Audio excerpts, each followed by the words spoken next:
के सुर से बड़े नसीले हैं। मेरे बुढ़वा ये तेरे दांत कितने पीले हैं। मेरे अंदर बड़े बड़े गायकों की शक्ति है।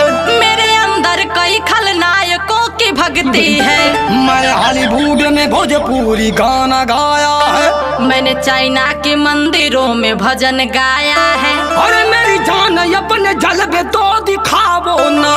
देखो बार बार उठ के पास मेरे आओ ना। क्या करूं दिल ये दीवाना नहीं संभलता है। तुझे पता नहीं मेरा हाथ बहुत चलता है। अरे मेरी जान ये तो सबका चलता रहता है। अरे बुढ़वा तू बुढ़ौती में क्यों उछलता है। तेरे लिए जान मेरे दिल की खोली खाली है। तेरे लिए मुंह में मेरे अच्छी अच्छी गाली है। अरे